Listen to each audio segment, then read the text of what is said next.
नमस्कार मित्रों, आप सभी का बहुत बहुत स्वागत है आपके अपने channel the journey of life में। मित्रों, आज हम आपके लिए लेकर के आए हैं ना एक बहुत ही आसान लेकिन एक बहुत ही प्रभावशाली वशीकरण उपाय।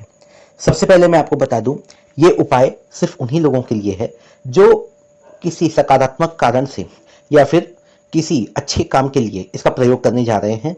ये उपाय सिर्फ उनके लिए ही काम करेगा। अगर आप अपने दिमाग में किसी गलत इरादे को रख करके या किसी को नुकसान पहुंचाने के इरादे से आप अगर इस उपाय को करते हैं ना, तो आपको इसका नुकसान ही देखने को मिलेगा।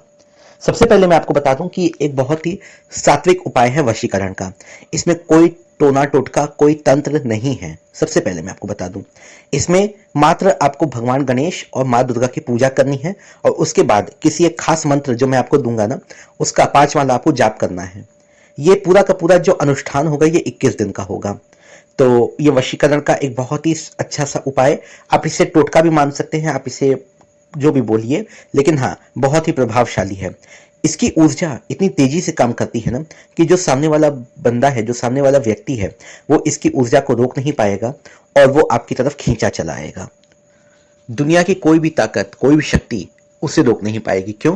क्योंकि देखिए, आपने एक सात्विक वशीकरण उपाय किया है ना, तो जो सात्विक उपाय होता है, इसका असर, इसका प्रभाव थोड़े समय के बाद होता है, लेकिन हाँ, जब इसका प्रभाव होता है ना, तो बाकी सभी प्रभाव निष्फल हो जाते हैं, खत्म हो जाते हैं और वो जो व्यक्ति है वो खुद को रोक नहीं पाता है आपकी तरफ आने से।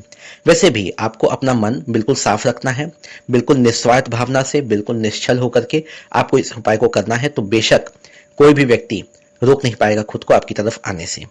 चलिए हम आपको बताते हैं कि आपको करना क्या है। लेकिन हाँ, अगर आप चैनल पे पहली बार आए हैं तो आपसे एक निवेदन है कि चैनल को सब्सक्राइब करें, वीडियो को पूरा देखें, लाइक करें और हाँ, अगर आपको ऐसा लगता है कि कोई ज़रूरतमंद है जिसे इस उपाय को देखना चाहिए तो उसे शेयर कर दीजिए। इस मंत्र का जाप आपको प्रतिदिन 5 माला करना है। 5 माला मतलब 108 मोतियों की माला होती है और एक माला यानी 108 बार आपने किया तो आपको 5 माला करना है। ठीक है? अच्छा, इसके बाद एक चीज मैं आपको बता दूं कि सबसे पहले आपको भगवान गणेश की पूजा करनी होगी। मतलब प्रतिदिन, जिस दिन भी आप ये मंत्र जाप करेंगे, प्रतिदिन आपको भगवान गणेश की पूजा करनी है और उसके बाद आपको माँ दुर्गा की पूजा करनी है। इसके बाद आपको उस व्यक्ति का ध्यान करते हुए और उसका नाम लेते हुए आपको प्रार्थना करनी है कि यह व्यक्ति आपका हो जाए, आपसे प्रेम करे और आपकी सभी बातों को माने। तो उसके बाद फिर आपको अपने मंत्र का जाप शुरू करना है। मंत्र क्या है वो मैं अभी आपको बता देता हूं, लेकिन एक चीज मैं आपको बता देना चाहता हूं ना इसमें, कि ये उपाय आपको 21 दिन करना है, लगातार 21 दिन।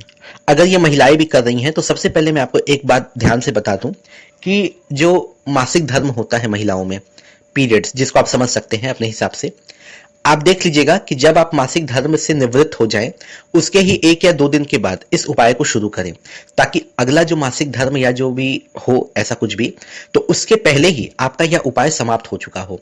क्योंकि अगर आपके उपाय, आपके अनुष्ठान के बीच में अगर ऐसा कुछ होगा ना, तो यह खंडित माना जाएगा, बिल्कुल खंडित माना जाएगा। हम बहुत सारे उपायों को कहते हैं ना कि आप जब मासिक धर्म से निवृत्त हो जाएं, विशेष रूप से महिलाओं के लिए, उसके बाद आप इस उपाय को कीजिए। तो अगर आप देख लीजिए, इस तरह से कीजिएगा ताकि बीच में किसी प्रकार का व्यवधान, किसी प्रकार की रुकावट ना आए। अच्छा, दूसरी चीज है इसमें कि आपको इस पूरी अवधि में यानी पूरी 21 दिन तक आपको सात्विक रहना है। देखिए, सात्विक और ब्रह्मचर्य का पालन करना होगा। मेरे हिसाब से आप समझ सकते हैं ब्रह्मचर्य का क्या मतलब होता है, और सात्विक का मतलब मैं आपको बता देता हूं ना कि इस पूरे 21 दिन आपको सात्विक भोजन लेना है। ठीक है, लहसुन प्याज का ऐसा कोई बहुत ज्यादा उसमें मैं नहीं बताता हूं, लेकिन हाँ, अगर आप मांसाहार करते भी हैं ना, तो कम से कम 21 दिनों तक मांसाहार आपको छोड़ के रखना है। उम्मीद है कुछ लोगों के लिए तो बहुत आसान है, लेकिन कुछ लोगों के लिए बहुत ही कठिन उपाय मैंने शायद बता दिया, शायद उनसे हो ही ना पाए। पुरुष भी अगर ये करते हैं तो फिर उन्हें भी 21 दिन तक ब्रह्मचर्य का पालन करना होगा। और हाँ, आपको जो मैंने आपको बताया कि आपको मांसाहार से दूर रहना है। लहसुन प्याज आप खा सकते हैं, वो उसमें कोई बुराई नहीं है, क्योंकि प्रतिदिन जब आप पूजा पे बैठेंगे तो आप पूरी तरह से साफ और स्वच्छ होकर के ही बैठेंगे, ऐसी मैं आपसे उम्मीद करता हूं। तो चलिए अब हम आपको उस मंत्र की तरफ लेके चलते हैं। तो ये मंत्र कुछ इस प्रकार है, मैं स्क्रीन पे भी लिख दूंगा, आप ध्यान से सुनिएगा इसे। हे गौरी शंकर अर्धांगी, यथा त्वं शंकर प्रिया तथा माँ कुरु कल्याणी कांत कांता सुदुर्लभाम। मित्रों, मंत्र एक बार फिर से सुन लीजिएगा। हे गौरी शंकर अर्धांगी, यथा त्वं शंकर प्रिया तथा माँ कुरु कल्याणी कांत कांता सुदुर्लभाम। तो मित्रों, इस उपाय को आप अवश्य कीजिए। विशेष रूप से यह उपाय विवाहित महिलाओं और पुरुषों के लिए बहुत ही कारगर सिद्ध होता है। लेकिन अगर आप अविवाहित भी हैं, लेकिन अगर आपने मन ही मन किसी को अपना पति या किसी को अपनी पत्नी के रूप में पहले ही स्वीकार कर लिया है, आप उनसे बहुत अधिक प्रेम करते हैं, तो अवश्य माँ गौरी, माँ जगदम्बा, माँ दुर्गा बिल्कुल आपकी कामना पूर्ण करेंगी।